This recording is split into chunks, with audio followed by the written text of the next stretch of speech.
ಕರ್ಕೋರಿ ಕಾಲು ಜಾರ್ತಾವಲ್ಲೇ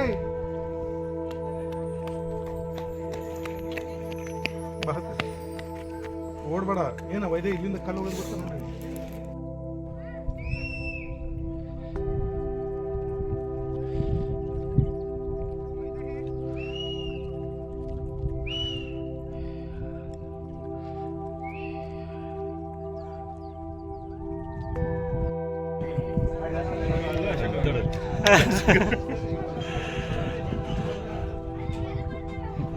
ಏನಿದ್ರು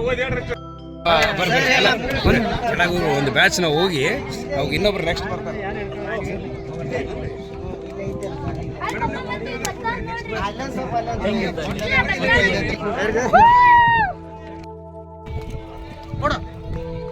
ಬಂದ್ರ ಬಾ ಬಂದ ಬಾ ಏ ರಾಮು ಬಂದ್ರ ಬಾ ಬಾರ ಮುತ್ತು ಓಡಿ ಬಾ. ಕೆರೆ ಕಾಣ್ತಲ್ರಿ ಹೊಸಳ್ಳಿ ಕೆರೆ ರೀ ಸರ್. ಹೊಸಳ್ಳಿ ಸರ್ ಹೊಸಳ್ಳಿ ಅದ್ರ ಮಗ್ಲ ಹೋಗಿ ನೋಡ್ರಿ ನಮ್ಮೂರು ಬಸ್ ದಿನ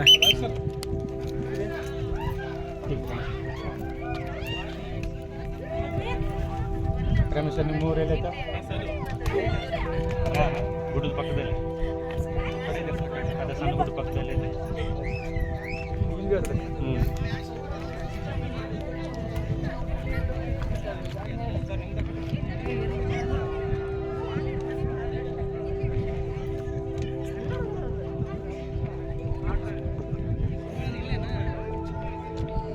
ಸರ್ ನಿಂತ್ಕಾರಿ ಸರ್.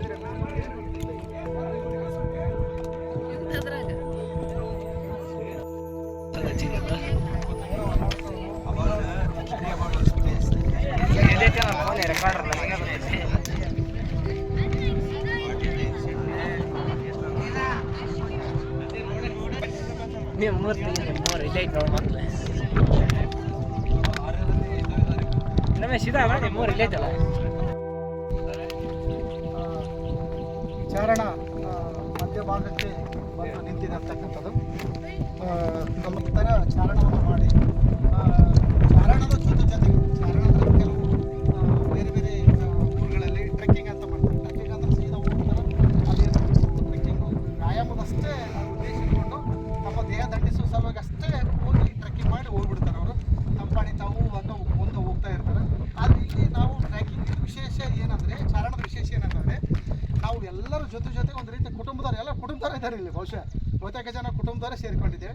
ಆ ಟ್ರೆಕ್ಕಿಂಗ್ ಹೋಗಿ ಆ ಚಾರಣ ಹೋಗಿ ಅಲ್ಲಿನ ಚರಿತ್ರೆಯನ್ನು ಮುಖ್ಯವಾಗಿ ತಿಳಿದುಕೊಳ್ಳೋದು ಮತ್ತು ಅದಕ್ಕಿಂತ ಮುಖ್ಯವಾಗಿ ಆ ಸ್ಥಳದ ಬಗ್ಗೆ ಇತಿಹಾಸ ಮತ್ತು ಅದಕ್ಕಿಂತ ಮುಖ್ಯವಾಗಿ ಜನರಿಗೆ ಜಾಗೃತಿ ಮೂಡಿಸೋದು. ಇಂಥ ಸ್ಥಳದ ಮಾಹಿತಿ ಇದೆ, ಇದರ ಬಗ್ಗೆ ಉಳಿಸ್ರಿ ಬೆಳೆಸ್ರಿ, ಇದನ್ನು ಮುಂದಿನ ಪರಂಪರೆಗೆ ತೆಗೆದುಕೊಂಡು ಹೋಗ್ಬೇಕನ್ನೋ ಉದ್ದೇಶ ಹೇಳುವ ಸಲುವಾಗಿ ನಮ್ಮ ಚಾರಣ ಈ ಒಳಗೆ ಇರುವುದಂತಕ್ಕಂಥದ್ದು ಅದು ಮುಖ್ಯ ಉದ್ದೇಶ. ನಾವೆಲ್ಲರ ಅನುಭವಿಸಿ ಬಂದು ಬಾಳಗದವ್ರು ಅಂತೇಳಿ ಫೋಟೋ ಇತ್ಯಾದಿ ಈ ರೀತಿ ಇರ್ತದೆ. ಶಾಸನ ಈಗಾಗಲೇ ಅಶೋಕನ ಶಾಸನ ನೀವೆಲ್ಲ ಗಮನಿಸಿದ್ರಿ. ಅಲ್ಲಿ ಏನು ಕಾಣಲ್ಲ. ಒಟ್ಟು ನಮ್ಮ ಕರ್ನಾಟಕದಲ್ಲಿ ಅಶೋಕನ ಶಾಸನಗಳು 14 ಸಿಕ್ಕಿದೆ. 14ರಲ್ಲಿ ಕೊಪ್ಪಳದಾಗಲೇ 2, ಕೊಪ್ಪಳ ನಗರದಲ್ಲೇ 2 ಇದೆ. ಒಂದು ಗವಿಮಠದ ಹಿಂದಿರ್ತಕ್ಕಂಥ ಒಂದು ಶಾಸನ, ಅಲ್ಲಿ ಇನ್ನೊಂದು ಇದು ಪಾಲ್ಕಿ ಕೊಂಡು ಅಂತಕ್ಕಂಥದ್ದು 2 ಶಾಸನಗಳು ಸಿಕ್ಕಿದ್ದಾವೆ. ಮತ್ತು ಅವಿಭಾಜಿತ ರಾಯಚೂರಿನೆಲ್ಲ ಮಸ್ಕಿಯಲ್ಲಿದೆ. ಇದೇ ಪರಿಸರದಲ್ಲೇ 3 ಇದ್ದಾವೆ ಅಂತಕ್ಕಂಥದ್ದು.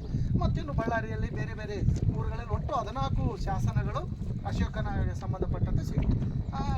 ಬಹುತೇಕ ಪಾಲಿ ಭಾಷೆಯ ಶಾಸನಗಳು ಸಿಕ್ಕಿದ್ದಾವೆ. ಆಮೇಲೆ ಪ್ರಾಕೃತ ಭಾಷೆಯ ಶಾಸನಗಳೇ ಜಾಸ್ತಿ. ಪ್ರಾಕೃತ ಮತ್ತು ಪ್ರಾಕೃತಕ್ಕೆ ಪ್ರಾಚೀನ ಪ್ರಾಕೃತ ಅಂತಲೂ ನಾವು ಹಳೆಗನ್ನಡ ಅಂತ ಕರಿತೀವಿ. ಆ ರೀತಿಯಾಗಿ ಪ್ರಾಚೀನ ಪ್ರಾಕೃತ ಭಾಷೆಯ ಶಾಸನಗಳಿವು. 2 ಒಂದೇ ಇದ್ದಾವೆ. ಈ ಗವಿಮಠದಿಂದ ಇರತಕ್ಕಂಥ ಶಾಸನ ಮತ್ತು ಈ ಶಾಸನ 2 ಒಂದೇ ಸೇಮ್ ಇದ್ದಾವೆ. ಏನು ವ್ಯತ್ಯಾಸ ಇಲ್ಲ, ಯಥಾವತ್ತಾಗಿ ಟೆಕ್ಸ್ಟ್ ಹಾಕಿದೆ.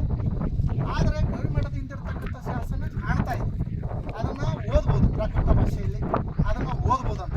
ಆದರೆ ಇದು ಓದೋಕ್ಕಾಗದಲ್ಲಿ ಎಲ್ಲ ಅಳಿಸಿ ಹೋಗಿಬಿಟ್ಟಿದೆ. ಮತ್ತು ಅಲ್ಲಿ ಬೇರೆ ಬೇರೆ ಏನೇನೋ ಸ್ವಲ್ಪ ಅಳಿಸಿ ಕೆಡಿಸಿ ಹೋಗಿದ್ದಾರೆ ಅಂತಕ್ಕಂಥದ್ದು. ಇಷ್ಟು ಮೇಲೆ ಇರ್ತಕ್ಕಂಥ ಪ್ರದೇಶದಲ್ಲಿ ಈ ರೀತಿ ಸ್ಮಾರಕಗಳಿಗೆ ಧಕ್ಕೆ ಆಗ್ತಾ ಇದೆ. ನಾವು ಇದನ್ನು ವಿರೋಧಿಸಬೇಕಾದಂಥ ವೇದಿಕೆ ಇದಾಗಿದೆ ಅಂತಕ್ಕಂಥದ್ದು. ಈ ರೀತಿ ತಮಗೆಲ್ಲ ಗೊತ್ತಿದೆ, ಚರಿತ್ರೆ ಓದಿರ್ತೀರಿ, ಆಲ್ಮೋಸ್ಟ್ ಆಲ್ ವೈದ್ಯರು ಇದ್ದೀರಿ. ಕ್ರಿಸ್ತಪೂರ್ವ 3ನೇ ಶತಮಾನದಲ್ಲಿ ಚಂದ್ರಗುಪ್ತ ಮೌರ್ಯರ ಮಗ ಬಿದ್ದು ಬಿಂದುಸಾರ ಮಗ ಅಶೋಕನ ಕಾಲಕ್ಕೆ ಗೊತ್ತಿದೆ ಒಂದು ಕಳಿಂಗ ಯುದ್ಧ ನಡೀತಾರೆ, ಎಲ್ಲವನ್ನ ಗೆದ್ದಿರ್ತಾರೆ. ಆದರೆ ಕಳಿಂಗ ಒಂದು ಆತನಿಗೆ ಆಗಿರೋದಿಲ್ಲ, ಅದಕ್ಕೆ ಕಳಿಂಗದ ಮೇಲೆ ಯುದ್ಧವನ್ನು ಮಾಡ್ತಾರೆ. ಆ ಕಳಿಂಗ ಯುದ್ಧದಲ್ಲಿ ಅನೇಕ ಸಾವು ನೋವುಗಳನ್ನು ಕಂಡು ಆತನಿಗೆ ಮನ ಪರಿವರ್ತನೆ ಆಗ್ತಾರೆ. ಇದಕ್ಕಾಗಿ ನಾವು ಯುದ್ಧ ಮಾಡಬೇಕನ್ನು, ಒಂದು ಯುದ್ಧ ಜಯಿಸುವುದರ ಸಂಬಂಧ ಇಷ್ಟೆಲ್ಲ ಜನರನ್ನು ಸಾಯಿಸ್ಬೇಕಂತೇಳಿ ಆತನಿಗೆ ಭಾಳ ವ್ಯಥೆ ಉಂಟಾಗ್ತದೆ. ಇಂಥವು ಅನೇಕ ಪರಿವರ್ತನಾದಂಥ ಅನೇಕ ಸಂಗತಿಗಳನ್ನು ನಮ್ಮ ಚರಿತ್ರೆಯಲ್ಲಿ ನಾವು ಗಮನಿಸ್ತಾ ಇರ್ತೀವಿ ಅಂತಕ್ಕಂಥ. ಆ ರೀತಿ ಮನ ಪರಿವರ್ತನೆಯಾಗಿ ಆಗೇನು ಮಾಡ್ತಾರೆ ಅಂದರೆ ಆತ ಬೌದ್ಧ ಧರ್ಮವನ್ನು ಸ್ವೀಕಾರ ಮಾಡ್ತಾರೆ. ಬೌದ್ಧ ಧರ್ಮವನ್ನು ಸ್ವೀಕಾರ ಮಾಡೋದ್ರ ಜೊತೆಗೆ ಆತ ಬೌದ್ಧ ಧರ್ಮದ ಪ್ರಚಾರಕ್ಕಾಗಿ ಆಮೇಲೆ ತನ್ನ ಶಿಷ್ಯೋತ್ತಮರನ್ನ ಈ ರೀತಿಯಾಗಿ ಬೌದ್ಧ ಧರ್ಮದ ಪ್ರಚಾರಕ್ಕೆ ಎಲ್ಲೆಲ್ಲಿ ಕಳಿಸಿ ನಮ್ಮದು ಬಹಳ ವಿಶಿಷ್ಟ ಅಂಥ ಪ್ರದೇಶ ಆಗಿನ ಕಾಲಕ್ಕೆ ಕ್ರಿಸ್ತಪೂರ್ವ 2ನೇ ಶತಮಾನದಲ್ಲಿ ಆ ಕಾಲಕ್ಕೆ ಬಹಳ ದೊಡ್ಡ ಪ್ರಸಿದ್ಧಿ ಕೇಂದ್ರ ಇದಾಗಿರಬೇಕು. ಯಾಕಂದರೆ ಕೆಲವು ಕಡೆಗೆ 2 ದೊಡ್ಡ ಶಾಸನ, ಕೆಲವು ಕಡೆ ಬಂದಿದೆ, ಕೆಲವು ಎರಡೂ ಇರುವುದರಿಂದ ಬಹಳ ವಿಶಿಷ್ಟವಾದ ಗ್ರಾಮ ಆಗಿದೆ ಅಂತಕ್ಕಂಥದ್ದು. ಬಹುಶಃ ಕೆಲವು ಚರಿತ್ರೆಕಾರರು ಹೇಳುವಂತೆ ಈ 2ನೇ ಶತಮಾನದಲ್ಲಿ ಇದು ಬೌದ್ಧ ಧರ್ಮದ ಬಹುದೊಡ್ಡ ಧಾರ್ಮಿಕ ಶ್ರದ್ಧಾ ಕೇಂದ್ರ ಆಗಿತ್ತು ಅಂತಕ್ಕಂಥದ್ದು. ಅದಕ್ಕೆ ಬೌದ್ಧ ಧರ್ಮ ಅನುಯಾಯಿಯಾಗಿ ಬೌದ್ಧ ಧರ್ಮವನ್ನು ಸ್ವೀಕರಿಸಿ ಪ್ರಚಾರಕ್ಕೆ ಕಳಿಸಿದಾಗ ಇಲ್ಲಿ ಬಂದು ಶಾಸನಗಳನ್ನು ಬರೆಸ್ತಾರೆ. ಬಹುಶಃ ಕೊಪ್ಪಳಕ್ಕೆ ಮೊದಲ ಹೆಸರು ಏನು ಗೊತ್ತೋ ಕುಪ್ಪಣ ಅಂತೇಳಿ ನೀವೆಲ್ಲ ಗಮನಿಸಿರ್ಬೋದು. ಕುಪ್ಪಣ ಅನ್ನೋದು ಬೌದ್ಧ ಮುನಿಯ ಒಬ್ಬ ಮುನಿಯ ಹೆಸರು ಕುಪ್ಪಣ. ಆತನ ಹೆಸರಿನ ಮೇಲೆ ಈ ಗ್ರಾಮ ಇತ್ತು ಅಂತಕ್ಕಂಥದ್ದು. ಇದು ಕ್ರಿಸ್ತಪೂರ್ವ 3ನೇ ಹೆಸರು. ಇದು ಪ್ರಾಕೃತ ಭಾಷೆಯಲ್ಲಿ ಶಾಸನಗಳಲ್ಲೂ ಇದು ದಾಖಲಾಗಿರ್ತಕ್ಕಂಥ ಸಂಗತಿ. 4ನೇ ಶತಮಾನದಲ್ಲಿಯೂ ಸಿಕ್ಕಿದೆ ಚಂದ್ರವಳ್ಳಿ ಶಾಸನದಲ್ಲಿ ಅಂತಕ್ಕಂಥದ್ದು. ಆ ಬೌದ್ಧ ಧರ್ಮದ ಒಂದು ಬಹಳ ದೊಡ್ಡ ಕ್ಷೇತ್ರ ಆಗಿತ್ತು. ಅದಕ್ಕೆ ಇಲ್ಲಿ ಶಾಸನಗಳನ್ನು ಬರೆಸುವುದಕ್ಕೆ ಧರ್ಮ ಪ್ರಚಾರಕ್ಕಾಗಿ ಕಳಿಸ್ತಾನೆ. ಇಲ್ಲಿ ಬಂದು ಈ ಶಾಸನವನ್ನು ಇಲ್ಲೊಂದು ಮತ್ತು ಅಲ್ಲೊಂದು ಶಾಸನವನ್ನು ಬರ್ತಾರೆ. ಶಾಸನಗಳ ಬಹುಶಃ ಅಲ್ಲಿನೂ ಗಮನಿಸ್ಬೋದು, ಇಲ್ಲಿನೂ ಗಮನಿಸ್ಬೋದು. ಯಾಕೆ ಇಂಥ ಪ್ರದೇಶಗಳಲ್ಲಿ ಬರ್ತದೆ ಅಂತ ರಕ್ಷಣೆ ಉಳಿಬೇಕು ಅವರಿಗೆ. ಮುಖ್ಯವಾಗಿ ಜನರು ಎಲ್ಲರೂ ಹಾಕ್ಬಿಟ್ರೆ ಜನರು ಕೆಡಿಸಿ ಬಿಡ್ತಾರೆ ಅದನ್ನು. ಅದಕ್ಕೆ ಶಾಶ್ವತವಾಗಿ ಉಳಿಬೇಕು ಅನ್ನೋ ಉದ್ದೇಶ ಇಟ್ಟುಕೊಂಡು ಈ ರೀತಿಯಾಗಿ ಸ್ವಲ್ಪ ಜನರಿಗೆ ಸಹಜವಾಗಿ ನಿಲುಕಲಾದಂಥ ಪ್ರದೇಶದಲ್ಲಿ ಮತ್ತು ಆ ಕಾಲದಲ್ಲಿ ಎಲ್ಲ ಸಂಸ್ಕೃತಿಗಳು ಬೆಟ್ಟಗುಡ್ಡಗಳ ಮೇಲೆ ಸಂಸ್ಕೃತಿಗಳು ಇದ್ದವು, ನದಿಯ ದಡದಲ್ಲಿನೂ ಸಂಸ್ಕೃತಿಗಳು ಉಟ್ಕೊಂಡದ್ದು ಅಂತಕ್ಕಂಥದ್ದು ಚರಿತ್ರೆ ನಿಮಗೆಲ್ಲ ಗೊತ್ತಾಗಿದೆ ಅಂತಕ್ಕಂಥ. ಆ ರೀತಿಯಾಗಿ ಶಾಸನವನ್ನು ಬರೆಸಿ ಧರ್ಮ ಪ್ರಚಾರ ಮಾಡ್ತಾ ಆತ ಇಡೀ ಪ್ರಪಂಚಕ್ಕೆ ಸಂಚಾರ ಮಾಡತಕ್ಕಂಥ ಸಂಗತಿ ನಮ್ಮೆಲ್ಲರಿಗೂ ತಿಳಿದಿರತಕ್ಕಂಥದ್ದು. ಆತ ಉತ್ತರ ಭಾರತದಿಂದ ಬರ್ತಾ ದಕ್ಷಿಣ ಭಾರತಕ್ಕೆ ಬರ್ತಾ ಇದೆ. ಬರುವ ಸಂದರ್ಭದಲ್ಲಿ ಮಹಾರಾಷ್ಟ್ರಕ್ಕೆ ಬಂದು ಮಹಾರಾಷ್ಟ್ರದಿಂದ ಕಣಿನಾಳ ಅಂತ ಬರ್ತದೆ, ಅಲ್ಲಿದ್ದ ಮತ್ತು ಅದ ಪ್ರಕಾರವಾಗಿ ಈ ಕನಗಿರಿ ಬಂದು ಕನಗಿರಿಯಿಂದ ಕೊಪ್ಪಳಕ್ಕೆ ಬಂದು ಕೊಪ್ಪಳದಿಂದ ಮತ್ತು ವನವಾಸಿಗೆ ಹೋಗ್ತಾ ಇದ್ರು. ಈ ರೀತಿಯಾಗಿ ಆ ಅಶೋಕನು ಸಂಚಾರ ಮಾಡ್ತದೆ. ಈ ಮಾರ್ಗ ಏನು ಹೇಳಿದ್ವಲ್ಲ, ಈ ಮಾರ್ಗ ನಾಗವಿ ಸನ್ನತಿ ಅಂತ ಬರ್ತದಲ್ಲ ಅಲ್ಲಿ, ಈ ಮಾರ್ಗ ಆಗಿನ ಕಾಲಕ್ಕೆ NH ಆಗಿತ್ತಂತ, ರಹದಾರಿ ಆಗಿತ್ತಂತ ಆಗಿನ ಕಾಲಕ್ಕೆ. ಅಂದರೆ ಈ ರೀತಿಯಾಗಿ ಆತ ಸಂಪರ್ಕ ಹೊಂದಿದ್ದ. ಹೀಗಾಗಿ ಆ ಮಾರ್ಗದ ಮಧ್ಯದಲ್ಲಿ ಶಾಸನಗಳನ್ನು ಬರ್ತಾ ಹೋಗಿದ್ದಾನೆ ಅಂತಕ್ಕಂಥದ್ದು. ಮಸ್ಕಿ ಮೇಲೇನೂ ಬಂದಿದ್ದಾನೆ ಅನ್ನುವ ಚರಿತ್ರೆ ಇದೆ, ಅಲ್ಲಿನೂ ಶಾಸನಗಳನ್ನು ಹಾಕಿದ್ದಾನೆ. ಈ ರೀತಿಯಾಗಿ ಇದು ಭಾಳ ವಿಶಿಷ್ಟವಾದ ಶಾಸನ ಅಂತಕ್ಕಂಥದ್ದು. ಶಾಸನದ ಟೆಕ್ಸ್ಟು ಇದೆ ಅಂತಕ್ಕಂಥದ್ದು. ಮತ್ತು ಇದು ಪಾಲ್ಕಿ ಅಂತಕ್ಕಂಥ ಅದು ಗವಿಮಠದಿಂದ ಇರತಕ್ಕಂಥದ್ದು. ಅಶೋಕನ ಬಹುತೇಕ ಶಾಸನಗಳು ಸಿಕ್ಕಿರ್ತಕ್ಕ ಬಂಡೆಗಲ್ಲುಗಳ ಮೇಲೇ ಜಾಸ್ತಿ ಸಿಕ್ಕಿದ್ದಾವೆ ಅಂತಕ್ಕಂಥದ್ದು. ಬಹುತೇಕ ಬಂಡೆಗಲ್ಲುಗಳ ಮೇಲೆ ಶಾಸನಗಳು ಸಿಕ್ಕಿವೆ. ಮತ್ತು ಅದು ಬರೆದಿರ್ತಕ್ಕಂಥವು ಚಪ್ಪಡ ಅಂತಕ್ಕಂಥದ್ದು ಒಬ್ಬ ಆತನ ಸೇವಕ ಇದ್ದ. ಆ ಚಪ್ಪಡ ಅನ್ನೋನು ಈ ಶಾಸನಗಳನ್ನು ಬರೀತಾನೆ. ಕೊನೆ ಭಾಗದಲ್ಲಿ ಚಪ್ಪಡ ಲಿಖಿತಮ್ ಅಂತೇಳಿ ಬರೆದುಕೊಂಡು ಹೇಳ್ತಾನಂತಕ್ಕಂಥದ್ದು. ಅದಕ್ಕಿಂತ ಮುಂಚಿತವಾಗಿ ಇದು ಪಾಲ್ಕಿ ಗುಂಡು, ಅದನ್ನು ಪಾಲ್ಕಿ ಗುಂಡಿ ಅಂತಾರೆ. ಗುಂಡಿ ಅನ್ಬೋದು ಆ್ಯಕ್ಚುಲಿ. ಆ ಪಾಲ್ಕಿ ಗುಂಡು ಟೈಪ್ ಗುಂಡು. ಮತ್ತು ಪಾಲ್ಕಿ ಅಂದರೆ ಪಲ್ಲಕ್ಕಿ ಅಂತ. ಆ ಪಲ್ಲಕ್ಕಿ ಟೈಪ್ ಗಮನಿಸ್ಬೋದು. ಪಲ್ಲಕ್ಕಿ ಹೆಂಗಿದೆ ಅದೇ ಮಾದರಿಯಲ್ಲಿದೆ ನೋಡಿ, ಪಲ್ಲಕ್ಕಿ ಮಾದರಿಯಲ್ಲೇ ಇದೆ.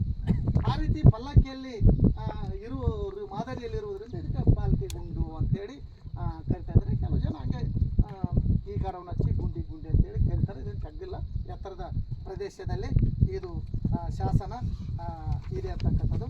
ಈ ಶಾಸನದ ಟೆಕ್ಸ್ಟ್ ಹೇಳ್ಬಿಡ್ತಾರೆ. ಅದನ್ನು ಓದ್ಕೊಂತ ಹೋದಪ್ಪ ಅಂದ್ರೆ ಮತ್ತೆ ನೀವು ಅದನ್ನು ಓದೋದು ಸ್ವಲ್ಪ ಮತ್ತೆ ಹೆಂಗೆಂದು ಕೆಲವು ಸೋಷಿಯಲ್ ಮೀಡಿಯಾದಲ್ಲಿ ಬಾಯಿ ಬಂದಂಗೆ ಏನೇನು ಓದಿ ಹೋಗ್ಬಿಡ್ತದಲ್ಲ ಆ ಟೈಪ್ ಆಗೋದು. ಯಾಕಂದ್ರೆ ಕನ್ನಡದ ಅಂದರೆ ನೇರವಾಗಿ ಹೇಳಿಬಿಡ್ತೀವಿ. ಆ ಶಾಸನದ ಟೆಕ್ಸ್ಟ್ ಹೇಳ್ತೀನಿ ನೋಡಿ ಹೆಂಗಿದೆ. ಅದು ಇದು ಎರಡು ಒಂದೇ ಇದೆ, ಏನು ವ್ಯತ್ಯಾಸ ಇಲ್ಲ. ಗವಿಮಠದ ಹಿಂದಿರ್ತಕ್ಕಂಥ ಶಾಸನ ಮತ್ತು ಈ ಶಾಸನ ಎರಡೂ ಯಥಾವತ್ತಾಗಿದ್ದಾವೆ ಅಂತಕ್ಕಂಥದ್ದು. ಅದಕ್ಕೆ ಈ ಮೇಲಿನ ಶಾಸನದ ಅತಿ ಮುಖ್ಯವಾದ ಸಾರಾಂಶ ಹೇಗಿದೆ ಅಂದರೆ 8 ಸಾಲಿಂದ ಅಲ್ಲಿನ 8 ಸಾಲು ಇಲ್ಲಿನ 8 ಸಾಲು ಅಂತಕ್ಕಂಥದ್ದು. ದೇವನಾಂಪ್ರಿಯನು ಹೀಗೆ ಹೇಳ್ತಾನೆ, ನಾನು 2.5 ವರ್ಷಗಳಿಗಿಂತ ಹೆಚ್ಚು ಕಾಲ ಪ್ರಕಾಶದಲ್ಲಿ ಶೆಕ್ಕನಾಗಿದ್ದೆ, ಆದರೆ ಅಷ್ಟು ಚೆನ್ನಾಗಿ ಮನಸ್ಸಿಟ್ಟು ಪ್ರಯತ್ನಿಸಿದಿಲ್ಲ. ಆದರೆ ಈ ಒಂದು ಸಂವತ್ಸರಕ್ಕಿಂತ ಹೆಚ್ಚು ಕಾಲ ಸಂಘವನ್ನು ಪ್ರವೇಶಿಸಿ ಚೆನ್ನಾಗಿ ಪ್ರಯತ್ನಿಸಿರುವನು. ಈ ಕಾಲದಲ್ಲಿ ಜಂಬೂ ದ್ವೀಪದ ಜನರು ದೇವರುಗಳೊಂದಿಗೆ ಮಿಶ್ರರಾದವರೆಲ್ಲರೂ ದೇವರುಗಳೊಂದಿಗೆ ಮಿಶ್ರರಾದರು. ಇದು ಪ್ರಯತ್ನದ ಫಲ, ಮಹತ್ತರಿಂದ ಮಾತ್ರ ಇದು ಸಾಧ್ಯವೆಂದು ತಿಳಿಯಬೇಡಿ. ಕ್ಷುದ್ರ ಜನರು ಕೂಡ ತಮ್ಮ ಪ್ರಯತ್ನದಿಂದ ಆ ಸ್ವರ್ಗವನ್ನು ಪಡೆಯಬಹುದು. ಇದಕ್ಕಾಗಿ ಧರ್ಮದ ಶ್ರವಣವನ್ನು ಮಾಡಿರುವುದು. ಕ್ಷುದ್ರರು ಮಹಾತ್ಮರು ಎಲ್ಲರೂ ಪರಿಶ್ರಮಿಸಲಿ ಎಂದು ನೆರೆಯವರು ಕೂಡ ಇದನ್ನು ತಿಳಿಯಲಿ ಎಂದು. ಪರಾಕ್ರಮ ಎಂದರೆ ಇದು ಚಿರಸ್ಥಾಯಿಯಾಗಿ ನಿಲ್ಲಲಿ ಎಂದು ಇದು ವರ್ಧಿಸುತ್ತದೆ, ವಿಪುಲವಾಗಿ ವರ್ಧಿಸುತ್ತದೆ, ಈಗಿನಕ್ಕಿಂತ 1.5 ವರ್ಧಿಸುತ್ತದೆ. ಮೇಲಿನ ಶಾಸನದಲ್ಲಿ ಗಮನಿಸಬೇಕಾದ ಅಂಶವೆಂದರೆ ಕ್ಷುದ್ರ ಜನರು ಕೂಡ ಸ್ವರ್ಗವನ್ನು ಪಡೆಯಬಹುದೆಂದು ಹೇಳಿರುವುದು. ಬಹುಶಃ ಭಾರತದ ಚರಿತ್ರೆಯಲ್ಲಿ ಕ್ಷುದ್ರ ಜನರ ಬಗ್ಗೆ ಮಾತನಾಡಿದ ಮೊದಲ ಧೀಮಂತ ಅರಸ ಅಶೋಕನಾಗಿದ್ದಾನೆ. ಯಾಕಂದರೆ ಸ್ವರ್ಗ ಅಥವಾ ಇನ್ಯಾವುದೇ ವಿಶಿಷ್ಟತೆಗಳಾಗಲಿ ಕೇವಲ ಮೇಲ್ವರ್ಗದವರಿಗೆ ಮಾತ್ರ ಸೀಮಿತ ಮತ್ತು ಅವರಿಗೆ ಸಿಗುತ್ತವೆ, ಅವರೇ ಅದನ್ನು ಪಡೆಯಲು ಪ್ರಯತ್ನಿಸಬೇಕೆಂದು ಉಪದೇಶಿಸುವ ಕಾಲದಲ್ಲಿ ಕ್ಷುದ್ರ ಜನರು ಕೂಡ ಧರ್ಮವನ್ನು ಆಚರಿಸಬಹುದು ಮತ್ತು ಆ ಪ್ರಯತ್ನದಿಂದ ಅವರು ಸ್ವರ್ಗವನ್ನು ಪಡೆಯಬಹುದೆಂದು ಅಶೋಕನು ಶಾಸನದಲ್ಲಿ ಜನತೆಗೆ ಕರೆ ಕೊಟ್ಟಿದ್ದಾನೆ. ಬಹುಶಃ ಅದಕ್ಕಿಂತ ಮೊದಲು ಕಾಲ ಹೆಂಗಿತ್ತಂತ ಗೊತ್ತಿದೆ. ಆತ ಧರ್ಮವನ್ನು ಸ್ವೀಕಾರ ಮಾಡಿಕೊಂಡು ಎಲ್ಲರೂ ಧರ್ಮವನ್ನು ಸ್ವೀಕಾರ ಮಾಡಿ ಜಂಬೂ ದ್ವೀಪದ ಜನರು ಸಹ ಅಂದರೆ ಕ್ಷುದ್ರ ಜನರು, ಕನಿಷ್ಠ ಜನರು ಸಹ ಧರ್ಮವನ್ನು ಸ್ವೀಕರಿಸಬಹುದು. ಧರ್ಮವನ್ನು ಸ್ವೀಕರಿಸಿ ಅವರು ಸಹ ಸ್ವರ್ಗವನ್ನು ಪಡೆಯಬಹುದು. ಕೆಲವು ಮಂದಿಗೆ ಮಾತ್ರ ಸ್ವರ್ಗ ಸಿಗ್ತದ, ಮುಕ್ತಿ ದೊರೀತದ ಅನ್ನುವ ಒಂದು ಕಾಲ ಒಂದಿತ್ತು. ಅದನ್ನು ವಿರೋಧಿಸುವ ರೀತಿಯಲ್ಲಿ ಅಶೋಕನ ಶಾಸನ ಈ ರೀತಿ ಕರೆ ಕೊಟ್ಟಿದ್ದಾನೆ ಅಂತಕ್ಕಂಥದ್ದು. ಎಲ್ಲ ಕಡೆಗೆ ಧರ್ಮ ಪ್ರಚಾರ ಮಾಡ್ತಾ ಮಾಡ್ತಾ ಕೊಪ್ಪಳದಲ್ಲಿ ಬಂದಿರತಕ್ಕಂಥದ್ದು ಬಹಳ ವಿಶಿಷ್ಟವಾದ. ಆಗಿನ ಕಾಲಕ್ಕೆ ಕುಪ್ಪಣ ಅನ್ನುವ ಮುನಿ ಖಜಾನಾಧಿಕಾರಿಯಾಗಿದ್ದ ಅಂತೇಳಿ ಶಾಸನಗಳಿಗೆ ಖಜಾನಾಧಿಕಾರಿ. ಅವಶ್ಯ ಇಲ್ಲಿ ಕಚೇರಿ ಇತ್ತಂತ ಕಾಣುತ್ತೆ, ಇಲ್ಲಿ ಒಂದು ಖಜಾನೆ ಇತ್ತಂತ ಕಾಣ್ತದ. ಅದ್ರ ಬಗ್ಗೆ ಇದ್ದೇನೆ ವಾಸ್ತವದಲ್ಲಿ ಒಬ್ಬರ ಬಗ್ಗೆ ಡಾಕ್ಟರ್ ಸುಂಕ ಸರ್ ಅವರು ಇವರು ಬಗ್ಗೆ ಅಧ್ಯಯನ ಮಾಡಿದ್ದೇವೆ.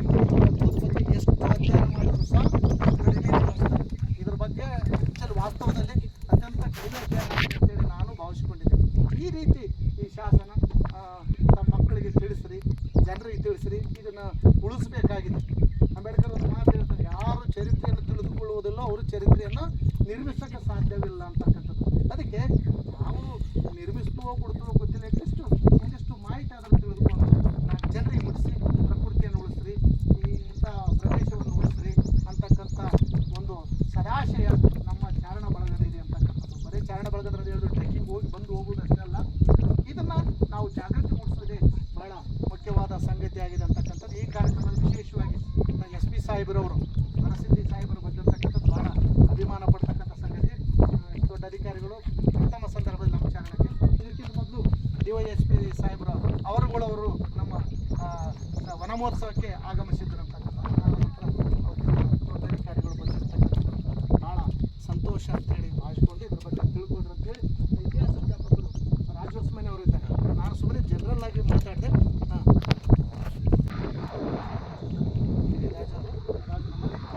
ರಾಜೋಸ್ಮನಿ ಹಿಸ್ಟ್ರಿ ಪ್ರೊಫೆಸರ್ ಅವರು ಸ್ವಲ್ಪ ಅದಕ್ಕೆ ಒಂದು 5 ನಿಮಿಷ ಒಂದು ಸ್ವಲ್ಪ ಮಾಹಿತಿ.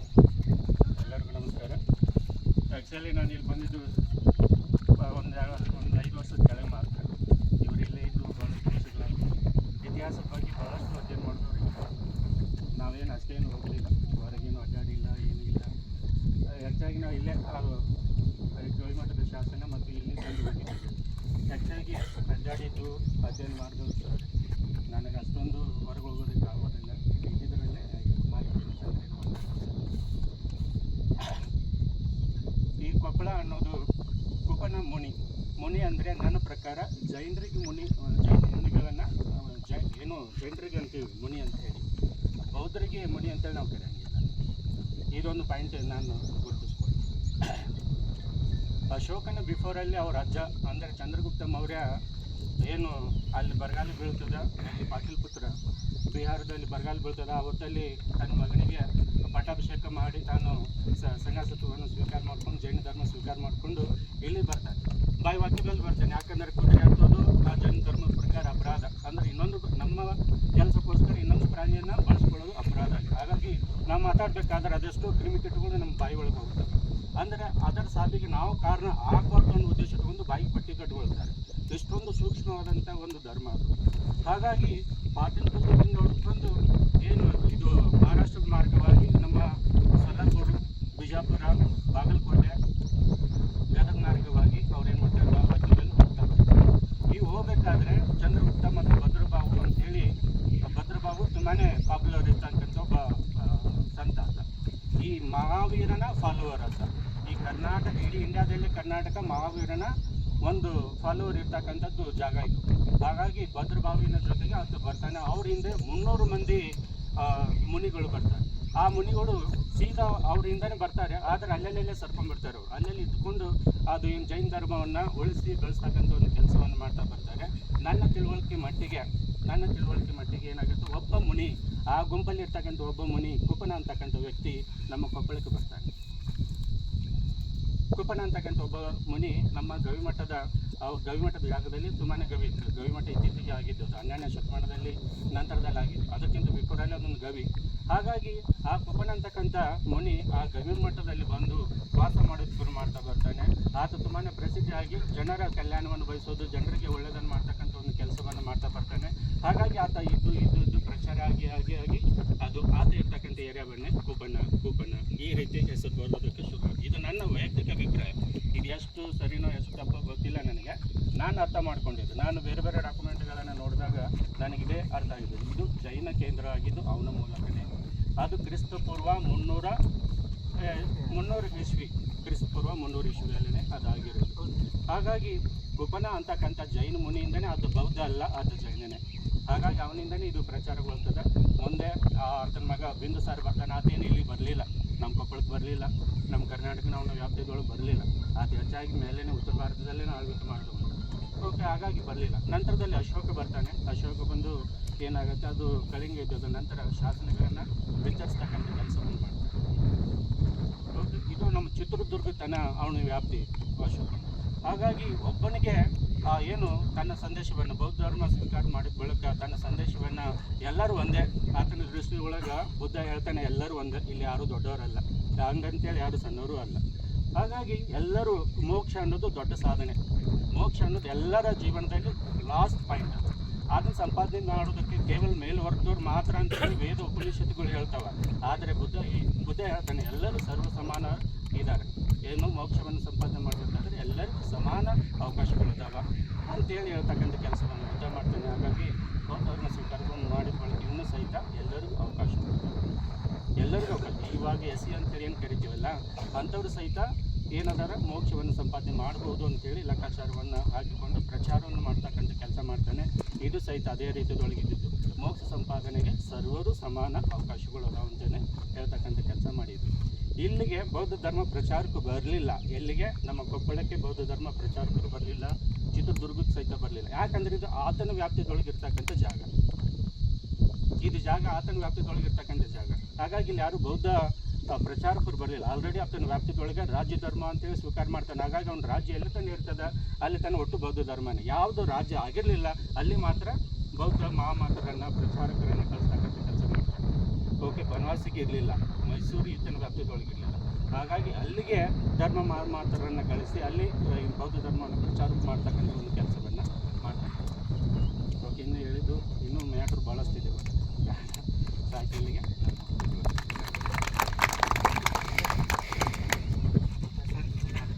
ಧನ್ಯವಾದಗಳು ಸರ್. ಹಾಗೆ ಇತಿಹಾಸದ ಚರ್ಚೆಗಳು ನಡೀತಿರ್ತಾವೆ. ಒಂದು 10 ನಿಮಿಷದಲ್ಲಿ ಮುಗಿಸ್ಬಿಡೋಣ. ಹೋಗೋಣ. SP ಸಾಹೇಬ್ರು ಒಂದೆರಡು ನಿಮಿಷ ಇಲ್ಲ, ನಮ್ಮ ಸ್ವಲ್ಪ ಇಲ್ಲ ಸ್ವಲ್ಪ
ಒಂದು ಬುಕ್ಸ್ ಕಡೆ ಹೋಗ್ತದೆ, ಅದೆಲ್ಲ ಬಿಡಿ.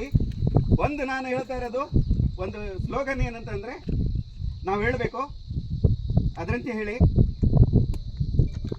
ಕೊಪ್ಪಳ ನನ್ನ ಹೆಮ್ಮೆ, ನನ್ನ ಹೆಮ್ಮೆ ಕೊಪ್ಪಳ, ನನ್ನ ಹೆಮ್ಮೆ Koppal. I love my Koppal, I love my Koppal. ಜಾಬ್ಗೌಡ್ರು ಸರ್, ಯಾಕಂದ್ರೆ ಈ ಕ್ರೀಡಾ ಇಲಾಖೆಯಿಂದ ಅವರೇ ಸ್ವಲ್ಪ ಆಸಕ್ತಿ ತಗೊಂಡು ಮಾಡಿರ್ತಕ್ಕಂಥದ್ದು. ನಾವೇನು ನಿರಂತರ ಹೋಗ್ತಾ ಇರ್ತೀವಿ. ಇಲ್ಲ ಸರ್, ನಮ್ಮ ಇಲಾಖೆಯಿಂದ ಈ ರೀತಿ ಸಾಹಸ ಕಾರ್ಯಕ್ರಮ ಮಾಡ್ಬೇಕಂತ ಪತ್ರಿಕೆ ನೋಡಿದಾಗ ಆ ಪ್ರಜಾವಾಣಿ ಪ್ರಮೋದ್ ಅವ್ರು ಹೇಳಿದ್ರು, ಇಲ್ರಿ ಹಿಂಗೆ ಕ್ರೀಡಾ ಮತ್ತು ಯುವಜನ ಸೇವೆ ಇಲಾಖೆಯವ್ರು ಮಾಡ್ತಾರೆ ನೋಡ್ರಿ ಅಂದಾಗ ಆಗ ಅವರು ನ್ಯೂಸ್ ಬಂದಿತ್ತು. ಅದಕ್ಕೆ ನೋಡಿ ನಾವು ಮಾತಾಡಿದ್ವಿ. ನಮ್ಮೆಲ್ಲ ಗುಂಪಿದೆ, ನಮ್ಮದೊಂದು ಚಾರಣ ಬಳದು ಗುಂಪಿನಾಗ ಹಾಕಿದಾಗ ಎಲ್ಲರೂ ಹೋಗೋಣ ಅಂತೇಳಿ ಹೇಳಿದರು. ಡಾಕ್ಟರ್ ಸುಂಕರ್ ಅವರು, ಅನೇಕ ಜನ ನಮ್ಮ ಅನೇಕ ಜನ ವೈದ್ಯರಿದ್ದಾರೆ, ಎಲ್ಲರೂ ಸೇರಿಕೊಂಡು ತೀರ್ಮಾನ ಮಾಡ್ಕೊಂಡಂತೆ ವಿಠಲ್ ಜಾಬ್ಗೌಡ್ರು ಸರ್ ಅವರು ಇಲ್ಲೇ ಇರ್ತದೆ. ಎಲ್ರಿಗೂ ನಮಸ್ಕಾರ. ನಮ್ಮ ಮಾರ್ಗದರ್ಶನದಲ್ಲಿ, ನಮ್ಮ ಮುಖ್ಯ ಕೆಲಸ ಸಹಯೋಗದಲ್ಲಿ ಇದರ ಏನು ನಾವು ಚಾರಣವನ್ನು ಕೈಗೊಂಡಿದ್ವಿ. ಇದು ಮೊದಲು ನಮ್ಮದು ಮಾರ್ಚ್ ಮುಗಿತಂದ್ರೆ ನಾವು ಫ್ರೀ ಆಗಿಬಿಡ್ತೀವಿ. ಸೊ ಏನಾದರೂ ಒಂದು ಮಾಡ್ಬೇಕಲ್ಲ, ನಮ್ಮದು ಇವೆಂಟ್ ಸರ್ಕಾರದ ಇವೆಂಟ್ಗಳು ಯಾವ ಇರಲ್ಲ ಜಾಸ್ತಿಯಾಗಿ. ಸೊ ಇಂಥದ್ದೊಂದು ಏನಾದ್ರು ಅಡ್ವೆಂಚರ್ಸ್ ಆ್ಯಕ್ಟಿವಿಟೀಸ್ ಮಾಡ್ಬೇಕಂತ ಭಾಳ ಕನಸಿತ್ತು. ಇವ್ರ ಗ್ರೂಪಲ್ಲಿ ನಾನು ಒಬ್ಬ ಸದಸ್ಯ. ಅವರು ಹೋಗಿ ಬರ್ತಿದ್ರು, ಲಾಸ್ಟ್ ಮಳೆಮಲ್ಲೇಶ್ವರ ಟೆಂಪಲ್ಗೆಲ್ಲ ಹೋಗಿ ಬಂದಿದ್ರು. ಅದೇ ರೀತಿ ಇಲ್ಲಿ ಭಾಳ ಸಲ ಬಂದಿದ್ವಿ, ಬಟ್ ಇಲ್ಲಿ ಜನರಿಗೆ ಭಾಳ ಜನರಿಗೆ ಪರಿಚಯ ಇಲ್ಲ. ಅಶೋಕನ ಶಿಲಾಶಾಸನ ಅಂತಂದರೆ ಅಲ್ಲಿ ಗೌರ್ಮೆಂಟಲ್ಲಿ ಹಿಂದ್ಗಡೆ ಇರೋದು ಅದನ್ನೇ ಅನ್ಕೊಂಡ್ಬಿಡ್ತೀವಿ. ಇದು ಯಾರಿಗೂ ಗೊತ್ತಿರಲಿಲ್ಲ. ಸೊ ಇದನ್ನೊಂದು ಸ್ವಲ್ಪ ಪರಿಚಯ ಮಾಡ್ದಂಗೆ ಆಕತ್ತೆ. ನಾವು ಸಂಡೇ ದಿನ ಒಂದು ಒಳ್ಳೆ ಕಾರ್ಯಕ್ರಮ ಹಾಕೊಂಡಂಗೆ ಆಕತ್ತೆ ಅಂತೇಳಿ ನನ್ನ ಪಾಡಿ ನಾವು ಶುರು ಮಾಡಿದ್ವಿ. ಹೆಚ್ಚಿನ ಬರ್ತಾರೆ ಬರಲಿ ಅಂತೇಳಿ ಆನಂತರ ಸಹಯೋಗ ಕೊಟ್ಟರು. ಮತ್ತು ಅದರ ಪ್ರತಿಫಲವಾಗಿ HR ಮಾರ್ಗದರ್ಶನ, DC ಸರ್ ಮಾರ್ಗದರ್ಶನ, DC ಸರ್ ಅವ್ರಿಗೆಲ್ಲ ಭಾಳ ಪುಷಪ್ ಮಾಡ್ತಾರೆ. ಎಲ್ಲರೂ ಇಡಬೇಕು, ಹೋಗ್ಬೇಕು, ಟ್ರೀಟ್ಮೆಂಟ್ ಮಾಡ್ತಿರ್ಬೇಕು, ಅಡ್ಡಾಡ್ಬೇಕು ಆಮೇಲೆ ಎಲ್ಲ ಹಾಕಿಕೊಂಡು ನೋಡಿ. ಇದೇ ಸಮಯದಾಗ ನಾನು ಹೇಳಕ್ಕೆ ಇಷ್ಟಪಡ್ತೀನಿ. ಯಾಕಂದ್ರೆ ಅವೆಲ್ಲ ಸಾಹಸ ಪ್ರಿಯರು, ಚಾರಣಿಗರು ಇರೋದ್ರಿಂದ ಇದೇ ಕೊಪ್ಪಳ ಕೆರೆ, ಹುಲಿಕೆರೆನಲ್ಲೇ ಸದ್ಯದಲ್ಲಿ ಒಂದು 7 ಕೋಟಿ ರೂಪಾಯಿ DPR ಕೂಡ ರೆಡಿ ಆಗಿದೆ. DC ಸರ್ ಮಾಡಿದ್ದಾರೆ. ಅಲ್ಲಿ ಕಿತ್ಲಾಂಡು ಮತ್ತು ಸುತ್ತಮುತ್ತ ಎಲ್ಲ ಪರಿಸರದ ಬಗ್ಗೆ ಹೇಳುವಂಥದ್ದು, ಇತಿಹಾಸದ ಬಗ್ಗೆ ಹೇಳುವಂಥದ್ದು, ಎಲ್ಲರಿಗೂ ಕೂಡ ಅಲ್ಲಿ ಬಂದು ಬೋಟಿಂಗ್ ಮಾಡಬೇಕು. ಆ ಥರ ಒಂದು 7 ಕೋಟಿ ರೂಪಾಯಿ ಒಂದು ನಗರಾಭಿವೃದ್ಧಿ ಪ್ರಾಧಿಕಾರದ ವತಿಯಿಂದ DPR ರೆಡಿ ಆಗಿದೆ. ಸೊ ಇಂಥ ಒಂದು ಕಾರ್ಯಕ್ರಮಗಳೆಲ್ಲ ಹಮ್ಮಿಕೊಳ್ಳೋದು ನಮಗೊಂದು ಪ್ರೇರೇಪಣೆ ಮಾಡ್ತಿತ್ತು. ಸೊ ನಾವು ಹೋಗ್ಬೇಕು ಅಂದರೆ ಮಾಡಬೇಕು ಅಂತೇಳಿ ಅದರ ಪ್ರತಿಫಲವಾಗಿ ನಾವು ಇವತ್ತು ಕೈಗೊಂಡಿದ್ವಿ. ಮೊದಲಿಗೆ ನಮ್ಮದೇನೋ ಒಂದು 20 ಜನ 30 ಜನ ಬರ್ಬೋದು, ನಮ್ಮದು ಒಂದು ಸಣ್ಣ ಗುಂಪು ಹೋಗಿ ಬರೋದು ಅಂದ್ಕೊಂಡಿದ್ವಿ. ಬಟ್ ಎಲ್ಲರ ಒಂದು ಸಹಕಾರದಿಂದ ಮತ್ತೊಬ್ಬರು ನಡ್ಕೊಂಡು ನಾವು ಇಷ್ಟು ಜನ ಬಂದಿರಿ. ನಾವು ಇಷ್ಟು ಜನ ಬಂದಿದ್ದಕ್ಕೆ ನಮಗೆ ಪ್ರೇರೇಪಣೆ ಆಗುತ್ತೆ. ಮುಂದಿನ ಸಲ ಮತ್ತೆ ನಾವು ಏನಾದರೂ ಒಂದು ಮಾಡಬೇಕು ಅಂತೇಳಿ ಅದ್ರ ಭಾಗವಾಗಿಯೇ ಅವ್ರು ಕೆಳಗತ್ತಿದ್ದೀನಿ. ಮುಂದಿನ ತಿಂಗಳು ಯಾಕಂದರೆ ಸ್ವಲ್ಪ ಸ್ಕೂಲೆಲ್ಲ ರಜೆ ಇರೋ ಕಾರಣ ಮಕ್ಕಳೆಲ್ಲ ಕರ್ಕೊಂಡ್ಬರ್ತಾರೆ ಅನ್ನೋ ಉದ್ದೇಶಕ್ಕೆ ಹಿರೇಬೇಡಿಕಲ್ ಮೊರೇರು ಬೆಟ್ಟಕ್ಕೆ ಹೋಗಬೇಕು ಅಂತೇಳಿ ಒಂದು ಪ್ಲ್ಯಾನ್ ಮಾಡ್ಕೊಂಡಿದ್ವಿ. ಆದಷ್ಟು ಬೇಗ ನಾವು ಅದನ್ನು ಡೇಟ್ ಅನೌನ್ಸ್ಮೆಂಟ್ ಮಾಡ್ತೀವಿ. ನಾವು ಮತ್ತೆ ಎಷ್ಟು ಜನ ಜಾಸ್ತಿ ಬರ್ತಾರೆ ಅಷ್ಟು ನಮಗೆ ಒಂದು ಪ್ರೇರೇಪಣೆ ಸಿಗ್ತೈತಿ. ಮತ್ತು ಹೆಚ್ಚಿಗೆ ಆ್ಯಕ್ಟಿವಿಟೀಸ್ ಮಾಡಬೇಕಂತ ನಮಗೆ ಉತ್ಸಾಹ ಬರ್ತೈತಿ.